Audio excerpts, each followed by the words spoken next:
dia ajma'in. Ishrah li sadri wa yassir li amri yafqahu qawli. Assalamualaikum warahmatullahi wabarakatuh.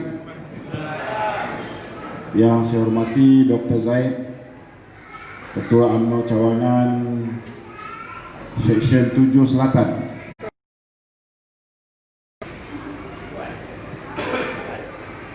Tuan Fuad, Tuan Rumah bersama dengan Aljatan Kuasa Shah Alam, Tuan Haji Zulkifli, ahli-ahli UMNO Cawangan Seksyen 7 Selatan, Shah Alam, hadirin hadirat yang saya kasih sekalian. Pertamanya saya ucap jutaan terima kasih kerana sudi menjemput saya pada malam ni. Bukan senang orang UMNO nak jemput orang yang nak kena pecat kena UMNO. Tapi saya ucap terima kasih. Kedua, saya ucap tahniah kepada Ketua Cawangan kerana penguasaan ilmu tadi. Kalau kita ada Ketua Cawangan macam ni, menerangkan apa yang Muhyiddin sendiri tak tahu ketika kan. Kalau kita ada Ketua Cawangan macam ni tuan-tuan, saya yakin teguh bersama dengan Datuk Seri Najib yang difitnah oleh Pakatan Harapan. Saya rasa kita patut beri satu tepukan gemuruh kepada Dr. Zaid. Kedua, saya ucap jutaan tahniah juga kepada UMNO Cawangan kerana telah meluluskan satu usul yang cukup baik, iaitu kita mahukan supaya UMNO masuk pilihan raya bersama dengan PAS dan rakan-rakan komponen Barisan Nasional di dalam Muafakat Nasional dan bukan bersama dengan Perikatan Nasional. Betul? Setuju? Cuma yang ni yang mungkin trik yang tuan-tuan tak tahu. Sebenarnya perancangan mereka ini UMNO bersama dengan PAS dalam Muafakat Nasional bersama dengan rakan-rakan komponen Barisan Nasional. Tetapi dalam masa yang sama PAS akan bersama dengan PN, bersama dengan Bersatu, bersama dengan tokoh-tokoh semburit negara. Yang ini tak kena tuan-tuan. Apa maknanya? Apa makna dia? Maknanya sekiranya dalam pilihan raya yang akan datang, kalau ikut hari ini semua orang gembira kerana Majlis Tertinggi UMNO memangkan kerusi yang UMNO menang, semua orang tepuk tangan. Bagi saya inilah satu kenyataan yang sangat tidak bijak. Ramai orang tak nampak. Dulu kita bertanding 122 kerusi di Parlimen. Betul? Kita menang 54. Sebab apa kita menang 54? Sebab mereka fitnah Datuk Seri Najib mencuri duit 1MDB. Mereka fitnah Datuk Seri Rosmah. Mereka fitnah GST. Mereka cakap macam-macam. Betul? Walaupun mereka fitnah kita tuan-tuan, daripada 122 kerusi yang kita tandingi, kita berjaya memenangi tuan-tuan lebih 48%, iaitu sebanyak 54 kursi. UMNO menang. Saudara, saya nak beritahu orang yang duk kata UMNO dah tunggang langgang, parti dah huru hara, dah nak masuk longkang. Dia orang kata kita ni parti yang dah huru hara, tunggang langgang, nak masuk longkang. Siapa cakap? Muhyiddin cakap. Tapi parti dia tuan-tuan bertanding 55 kursi dan hanya menang 13. 13 tu seorang mati. Bila kita masuk pilihan raya di kawasan Melayu, kita letak calon Cina saja. Kita letak Wee Jack Seng, calon Cina, bertanding dengan Bersatu di kawasan Melayu. Kita menang besar tuan-tuan. Nak beritahu dengan Bersatu bahawa bila orang dah tahu segala penyelewengan dia, segala penipuan dia untuk menang pilihan raya macam tadi Dr. Zaid cakap, akhirnya tuan-tuan letak calon Cina pun dia tak boleh menang. Saudara. Jadi saya nak beritahu tuan-tuan, macam mana kita nak bangga bila MT UMNO mengambil keputusan nak mengekalkan hanya 54 kursi. Yang ini yang ahli UMNO di Peringkat Cawangan perlu bangkit.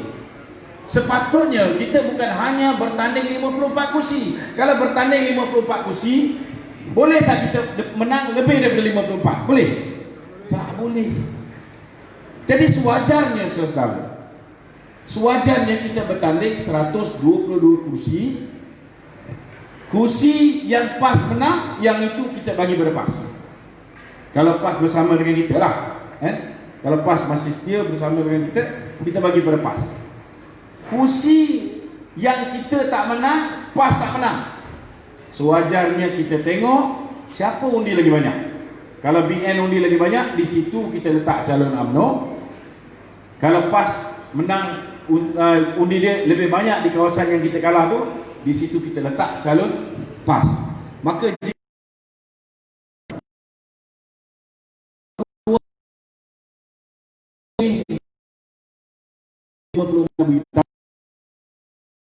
bahawa Mahathir merancang untuk apa ni, membuat unity government. Unity government ni maknanya kerajaan semua parti ada dalam tu, termasuklah DAP. Baru PAS tersentak, UMNO pun tarik handbrake bersama dengan PAS. Saya dah cakap, memang Mahathir tidak boleh, tuan-tuan, tak 61 bilion 6,610 juta ringgit, tuan-tuan. Dan ini semuanya diberikan secara direct nego, maknanya bagi tanpa proses tender. So kalau dia bagi tanpa proses tender, tuan-tuan, dan tuan-tuan pun tahu, bila menang-menang pilihan raya, 3 bulan pertama dia bagi pada anak dia projek fiber optik Telekom Malaysia, betul? Lepas tu 3 bulan selepas tu dia bagi pula kepada Mirzan Mahathir. Dia bagi pada Petron. Petron, tuan-tuan tahulah, ada kaitan dengan Mirzan Mahathir. Saudara, semua projek pembekalan petrol dan juga diesel kepada semua kenderaan-kenderaan kerajaan diberikan pada anak dia. Dulu kita bagi kepada Petronas, ada sikit didapati oleh Shell. Ini termasuk dalam 6.61. Apa lagi yang diberi pada anak dia? Sebelum dia kalah, tuan-tuan, dia sempat bagi 21.6 bilion projek fiber optik. Yang ni belum keluar lagi. 21.6 bilion projek fiber optik. Jadi tuan-tuan, kalau dah banyak arahan yang diberikan kepada Lim Guan Eng, banyak arahan yang Mahathir berikan kroni dan anak-anak dia, tuan-tuan, tak boleh. Saya dah cakap benda ni, tapi orang tak percaya. Last kali, alhamdulillah, tak apalah, kita lupakan yang lepas. Mereka bentuk kerajaan dengan Muhyiddin. Saya nak beritahu satu saja, tuan-tuan. Muhyiddin adalah orang pertama yang telah pun mendengar hasutan Mahathir dan mengambil keputusan untuk menyerang Datuk Seri Najib Tun Razak. Ingat lagi? Dia serang Datuk Najib bertubi-tubi daripada 2015 sampai 2016. 1 tahun dia serang.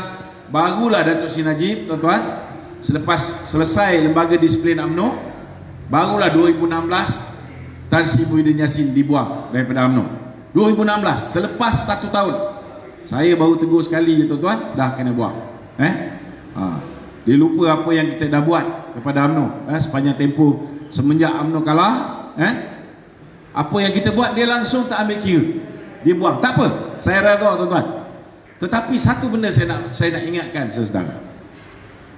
Kalau kita boleh terima Tan Sri Muhyiddin, kita boleh terima Tan Sri Muhyiddin, kita tengok mereka mula-mula bila Yang di-Pertuan Agong memanggil 222 ahli parlimen untuk memilih siapa jadi Perdana Menteri, seorang pun tak layak jadi Perdana Menteri. Ini untuk maklumat, tuan-tuan. Sebab tidak ada seorang pun yang berjaya memperolehi 112 undi. Tak ada. Tetapi bila baginda tuanku mengambil keputusan, dia kata okey, kita dah cuba panggil setiap orang untuk memilih, tak ada seorang pun dapat 112. Maka dia kata kita kena panggil ketua-ketua parti, mereka kena berbincang sesama mereka dan membentuk kerajaan campuran. Maka Datuk Zahid Hamidi berbincang dengan Tan Sri Muhyiddin, berbincang dengan Tuan Guru Haji Hadi dan GPS. Akhirnya mereka sepakat untuk membentuk kerajaan. Saya nak beritahu tuan-tuan, kerajaan yang dibentuk tidak cukup 112. Tak cukup 112. Maknanya, saudara, bila-bila masa kalau ada undi tidak percaya, maka Tan Sri Muhyiddin boleh hilang kelayakan sebagai Perdana Menteri. Tetapi tuan-tuan, selepas Datuk Seri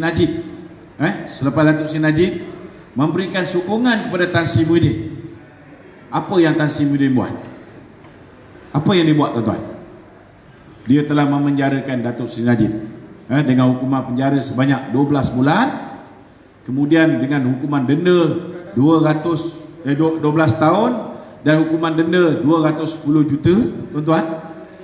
Dan dia tak puas hati, saudara. Peguam negara mengarahkan di untuk merayu supaya Datuk Najib dikenakan hukuman yang lebih berat. Saudara, patut tak benda ni berlaku? Saya cakap terus terang, saya bukan taksub pada Datuk Najib, tetapi saudara, bila kita nak hukum seseorang, kita mesti pastikan bahawa seseorang itu jelas bersalah dan tidak ada sebarang keraguan yang dia tu bersalah. Tapi dalam kes Datuk Najib, sepanjang tempoh kita tengok, sepanjang tempoh beliau dibicarakan, saksi-saksi cakap apa? Jolo arahkan dia buat itu, Jolo arahkan dia buat ini. Pegawai daripada M-Bank, Joanna, dia kata Jolo arahkan dia, pastikan Datuk Najib tidak tahu sebarang transaksi yang berlaku di dalam akaun amanah yang atas nama Datuk Najib ni. Ni ramai orang tak faham, saya nak bagi jelaskan. Kenapa Datuk Najib ada akaun amanah?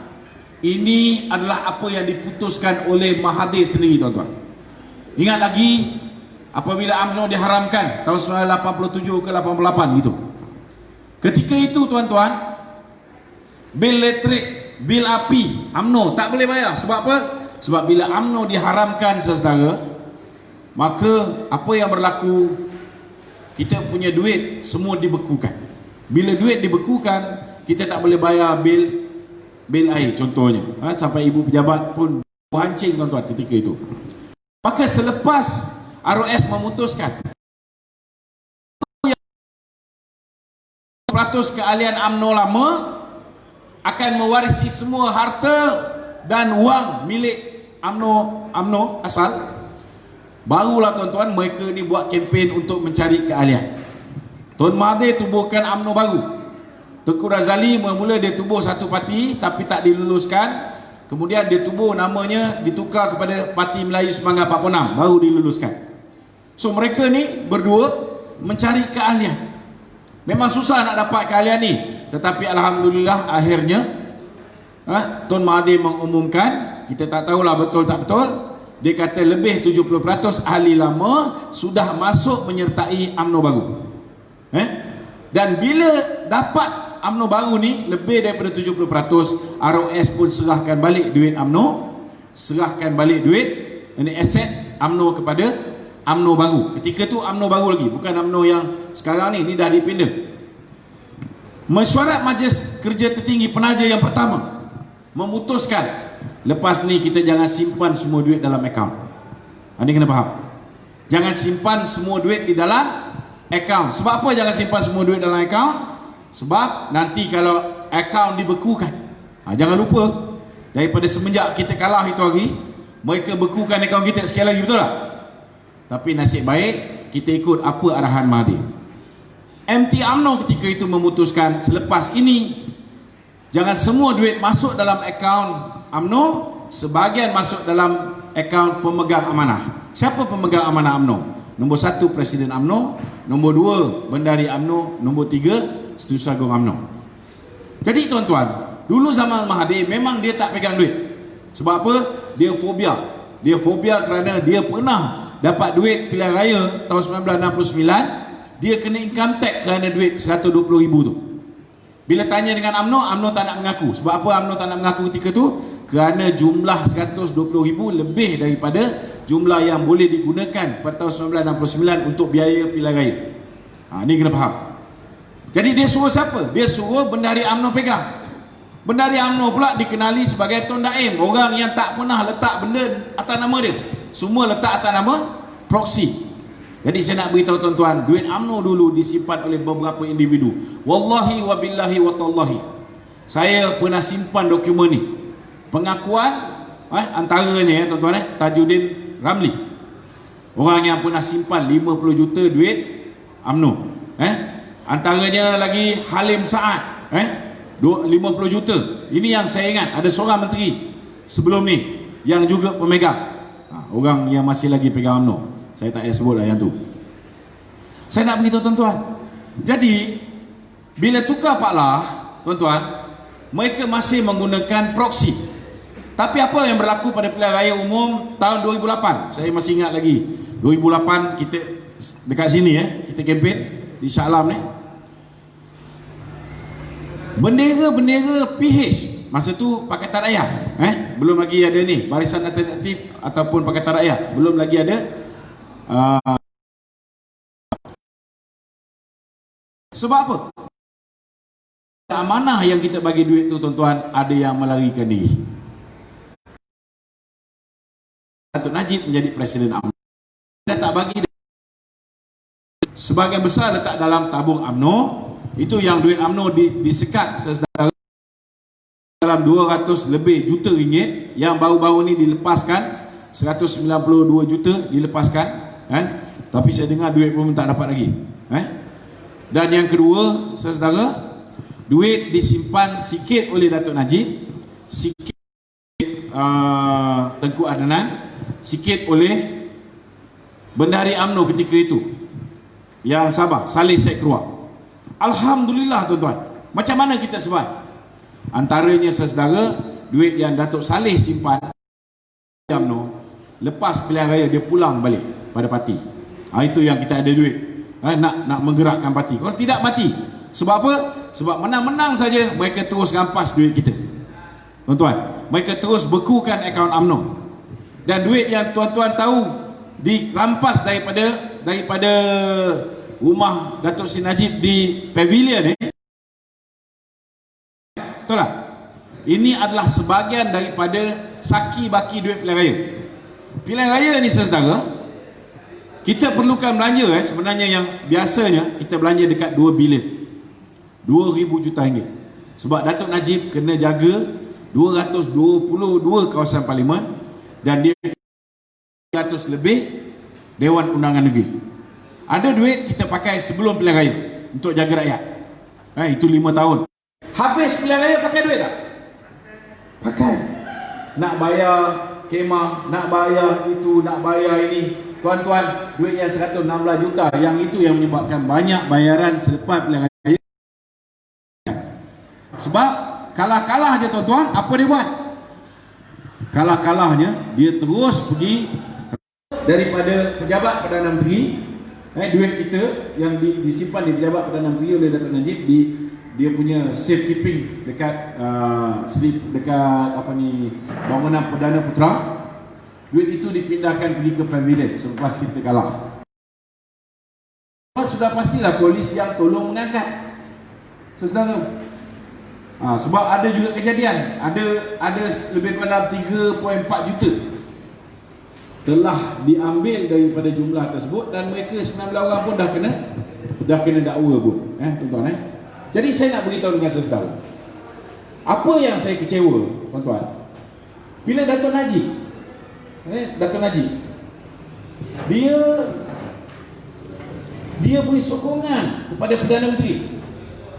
Yang mengecewakan saya saudara, 3 bulan sebelum benda ni berlaku, sebelum jatuh hukum berlaku, saya dah tahu lah. Sebab satu perjumpaan di rumah Abang Muhyiddin Yassin, Datuk Aziz Yassin, di antara suami suami kepada Chief Justice, Ketua Hakim Negara dengan Tan Sri Muhyiddin telah berlaku, tuan-tuan. Saya dah dapat maklumatnya bahawa nombor 1 Datuk Najib akan kena, nombor 2 Datuk Zahid juga akan kena. Jadi itu sebabnya saya mengambil pendekatan tak sama dengan Datuk Najib. Datuk Najib yakin dia boleh dapat keadilan di mahkamah. Kalau mahkamah tu adil, tuan-tuan, saya nak beritahu, memang Datuk Najib boleh lepas. Malah tak boleh didakwa. Kenapa dulu Tan Sri Apandi memutuskan tidak ada pendakwaan? Sebabnya, tuan-tuan, kes ini, kes orang yang bernama Nik Faisal. Dia ialah CEO SRC International.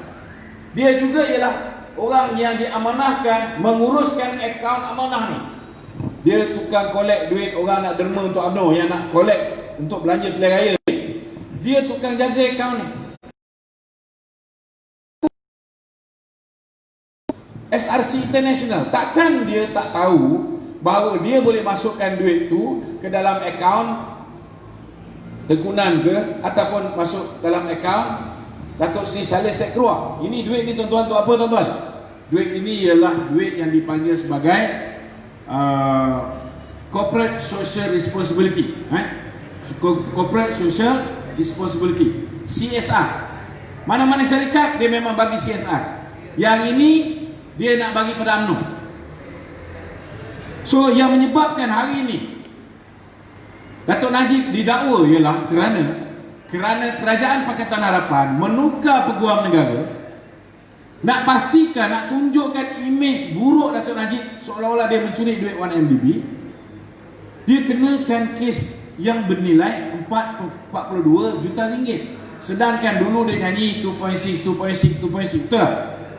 Saudara, dia tidak ada bukti nak kenakan Datuk Najib 2.6. Yang dia ada, tuan-tuan, nak membuktikan bahawa dia masuk dalam akaun Datuk Najib 42 juta ringgit daripada SRC International. Duit ni memang masuk. Tetapi kenapa dulu Peguam Negara tak dakwa Datuk Najib? Sebab ni duit ini, tuan-tuan, dimasukkan tanpa Datuk Najib sedar.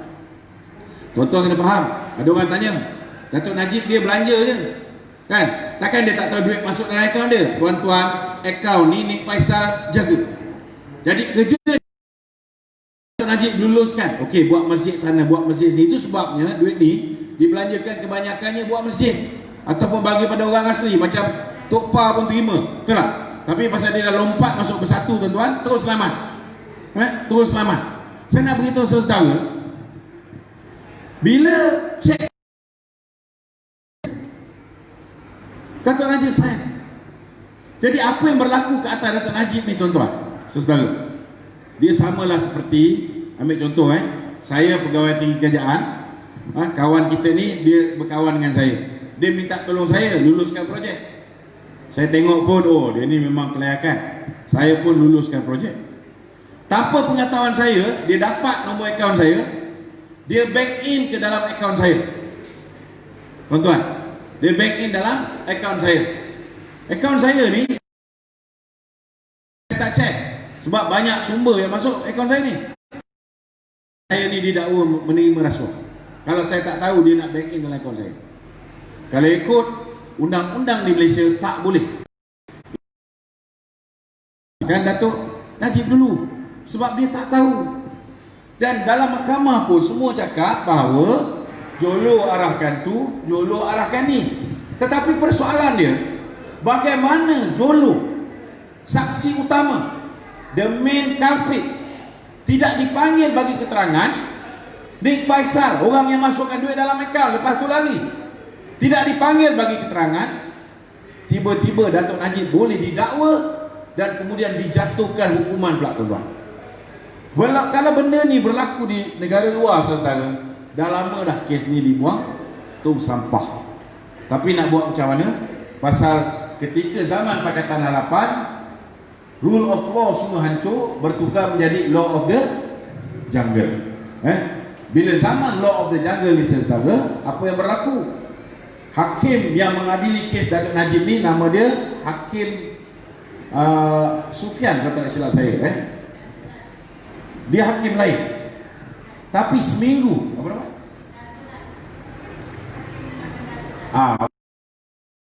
Hakim Sufyan menjadi hakim dengan hakim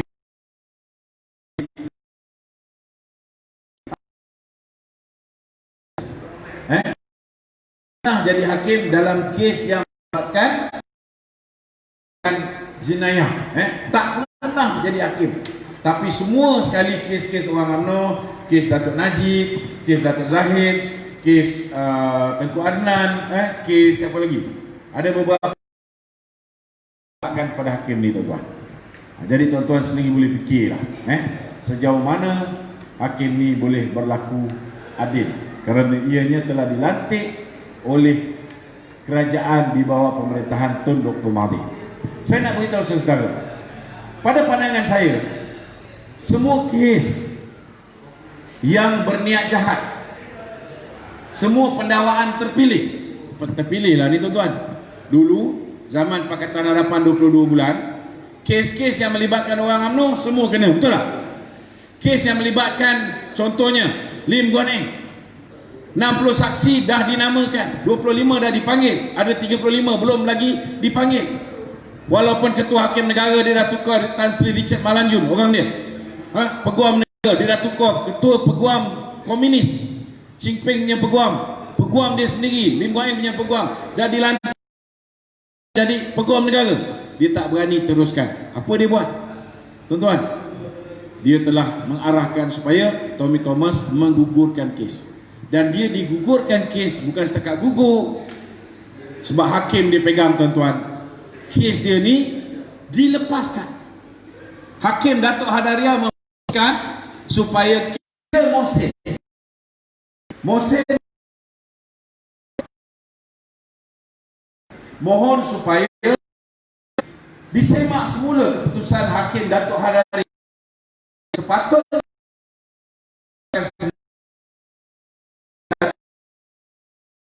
belum tahu apa berlaku. Jam 8.30 pagi tiba-tiba datang arahan daripada pejabat Tan Sri Richard Malanjun memutuskan bahawa Hakim Datuk Abdul Karim ditukar kepada Hakim Datuk Hadaria. Maknanya Hakim Datuk Hadaria yang membuat keputusan itu diambil ganti Datuk Abdul Karim untuk menyemak keputusan dia sendiri. Itu sebab saya cakap, saya tak takut nak sumbat saya dalam penjara, sumbat. Ini realiti. Ini realiti tuan-tuan. Dia buat keputusan, dia sendiri semak. Tuan-tuan rasa boleh tak diberikan keadilan dalam kes yang melibatkan Lim Guan Eng? Boleh tak boleh? Tak boleh. Tak boleh. Itu sebab kita bantah. Hari ini bila dah bentuk kerajaan bersama bersatu, Datuk Najib daripada awal lagi sokong Perikatan Nasional, betul tak betul? Maka sewajarnya hari ini apa yang patut dibuat tuan-tuan ialah semua kes yang berniat jahat semasa zaman pemerintahan Pakatan Harapan harus digugurkan. Betul tak? Bila mereka jadi kerajaan, apa dia buat? Dia lantik Tommy Thomas. Tommy Thomas pertama menggugurkan kes mana dia nak gugur. Kedua, kes pun dia boleh dakwa. Dia ada kuasa pendakwaan. Dan ketiga, dia boleh dakwa Uli Amar Mulis daripada Tuan Agong. Begitu dia Melayu.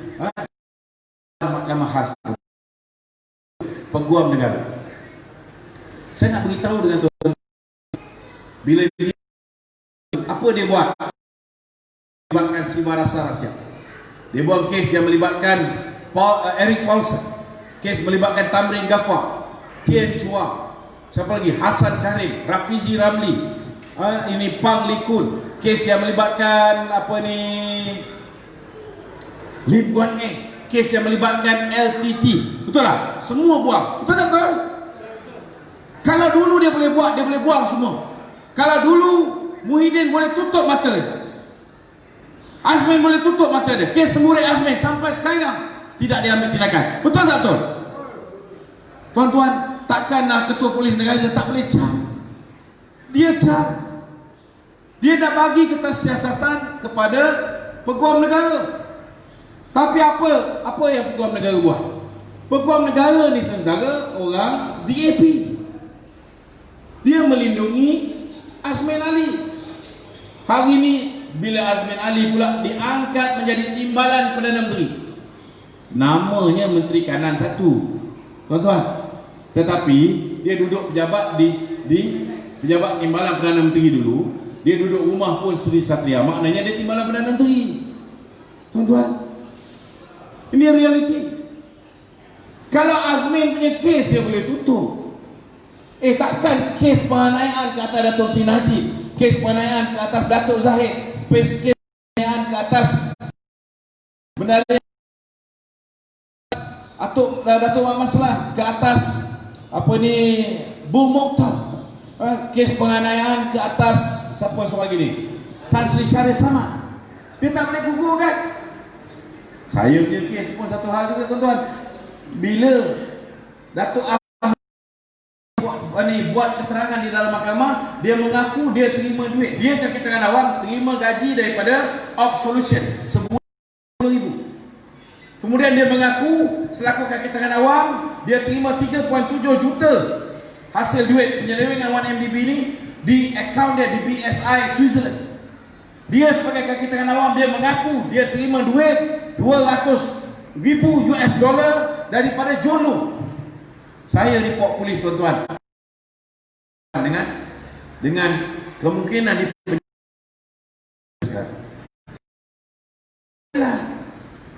mana datang keikhlasan.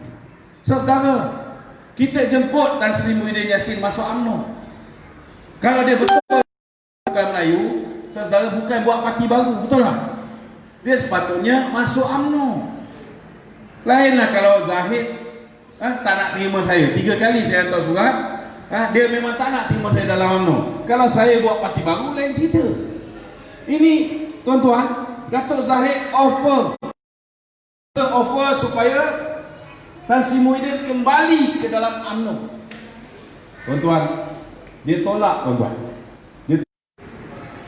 Tadi dah cantik dah, dah cantik dah buat usul supaya dalam pilihan raya akan kita berhadapan dengan pilihan raya dalam keadaan UMNO bersama dengan BN dan PAS di dalam muafakat nasional.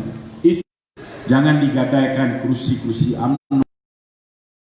Pada tahun 2018 diberikan kepada pengkhianat yang bernama Muhyiddin, pengkhianat yang bernama Azmin Ali, Zuraida Kamarudin dan sebagainya.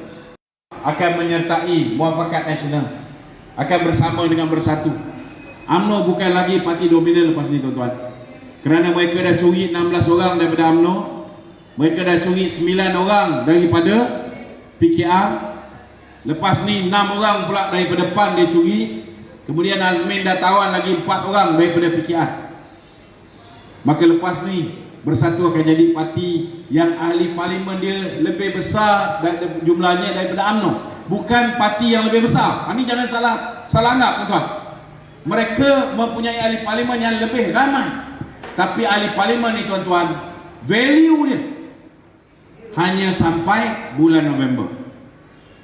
Bila bulan November parlimen dibubarkan, saudara, value ahli parlimen ni tak ada.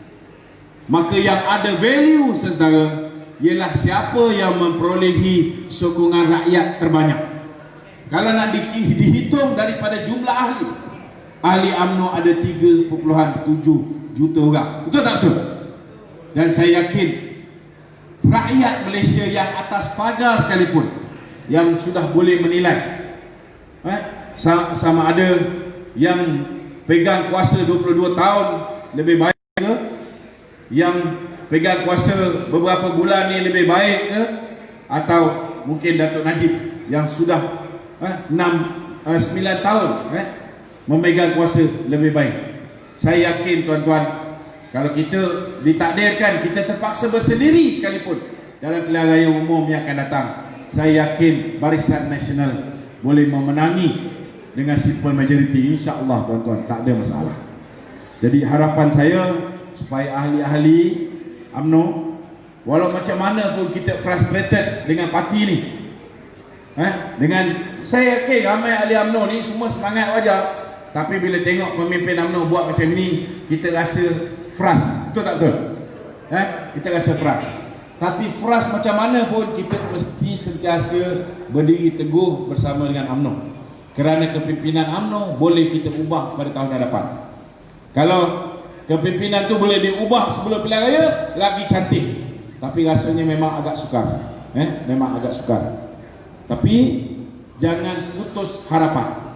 Yang penting, kalau ada kerusi kita yang digadai, tuan-tuan, insya-Allah saya dengan rakan-rakan Laskar Cyber kita akan buat langkah untuk menyelamatkan kerusi-kerusi UMNO ni. Kita rayu kepada tuan-tuan untuk memberikan sokongan, insya-Allah. Saya ucapkan jutaan terima kasih kepada Dr. Zaid dan rakan-rakan UMNO Cawangan. Sekian, wabillahi taufiq wal hidayah. Wassalamualaikum warahmatullahi wabarakatuh.